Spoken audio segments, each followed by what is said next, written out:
The Bible talks a lot about where black people come from and what they mean. Black people are one of the biggest groups of people in the world. These people have a long past that is even written about in the Bible.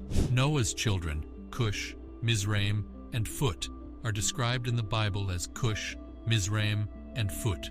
Cush, Mizraim, and Phut are African ancestors who helped create the African race and culture and spread black people all over the world.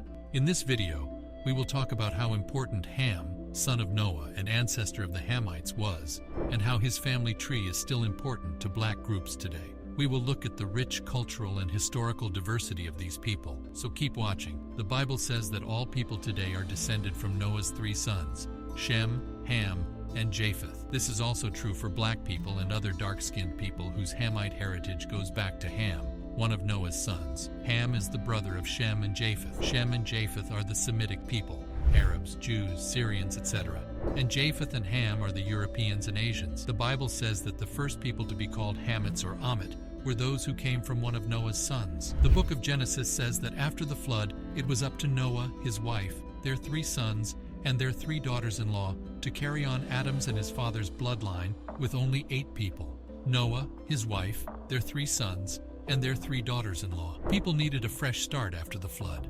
Ham, who was Noah's son, is thought to be the father of black and African people. His name is always linked to Africa in the Bible, and the book of Psalms says that he was the grandfather of the Egyptians. It is interesting to note that in the past, he was always seen as the father of African people in rabbinical traditions, old Jewish stories, and other old traditions. Also, all ideas about what Ham's children mean point to African countries, African areas, and African people. It is strange that the word for burned or dark in Hebrew, Aramaic, and other old languages is the same as the word for Ham. This is because Ham's descendants have dark skin. Between lines 6 and 14 of chapter 10 of the book of Genesis, you can learn more about the lineage of Ham, also called the Hamite people. The book talks about Ham's children like Cush, who was the father of many Africans, and Mizraim, who was the father of the ancient Egyptians. It is important to note that Arabs, Jews, Syrians, and other people call Egypt Mizr,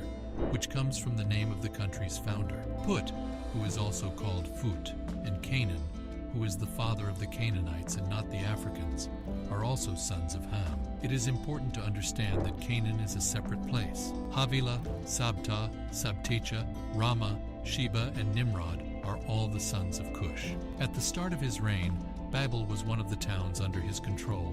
Nimrod was a grandfather of the people who lived in Babylon and Sumeria in the past. He went to Assyria and built 2 or 3 towns there. Mizraim was also the father of the North African Luddites, who were the Anamites, Lehabites, Naphtuhites, Pathrusites, and Casluhites, among others. The Philistines came from these people. Mizraim, Ham's first son, was the father of many countries and peoples, including the Ethiopians. All Ethiopians and the people of Nubia, which used to be called the country of Cush, are from the same place. These are the major countries and groups of people. Cush, the first son of Ham, gave birth to these people. They are not just in Cush and Nubia, they are also in the kingdoms of Cush and Nubia, as well as in Old Sumeria. The people of Sumeria are thought to have come from Nimrod, the disobedient son of Cush. People from South India, including those who were born there, are also thought to be of Cush descent, as are a lot of people from other parts of Africa, like Malians, Eritreans, Kenyans, Congolese, and Bantus from Gabon. In the Bible, the word Cush is often used to mean Ethiopia, Sudan, or Africa. The word Cush literally means black, or Ethiopia. Cush was also Mizraim's father. People think that Mizraim was the ancestor of the old Egyptians, and a lot of people in North Africa, like the Berbers and the dark-skinned Tuaregs. All Semitic people, like the Arameans, Arabs, and Israelites, call Egypt Misr. This is very interesting. Several old languages like Aramaic, Arabic, and Hebrew use this word for this name. In chapter 78, verse 51 of the book of Psalms, it says, "He struck all the firstborn in Egypt, the first fruits of manhood in the tents of Ham." Ham also had a son named Phut or Put, in addition to Mizraim. The name Phut or Phut comes from a word that means landmark and refers to tribe hunters in Africa. This is an interesting fact. People think that Phut is the father of the native black Libyans and several other African peoples. Now let us talk about Ham's well-known curse. In the past, many people misunderstood what the book of Genesis chapter 9 said about the curse of Ham or Canaan. After Noah got drunk, The Bible says that his son Ham did not help him. Instead, he told his other brothers that their father was naked and drunk to make fun of him. There are different ways to understand this text, but that is not what this movie is about. Noah put a curse on one of Ham's sons, and he chose Canaan. It seems like Noah is exaggerating a lot, but back then, showing respect to one's father was almost a religious duty. Even though it seems wrong for Noah to be drunk in this way, these texts suggest that he got drunk by accident. While growing grapes, which had never been done before, he would have found wine by accident and gotten drunk without knowing it. This is why God does not punish him for it. It is important to note that Ham's other 3 children, Cush, Mizraim, and Phut, are all African. Canaan, the father of the Canaanites who lived in the Middle East, was the one who was cursed, not the black people. Noah's curse fell on him, not on the people of Africa. It is very important to make it clear that reading the Bible as if African people were cursed is a big mistake and a wrong understanding. The curse falls on Canaan, who is the father of the people of Canaan. We know that Ham is the father of all African and South Indian people, and because he was born before the flood, he lived a very long time.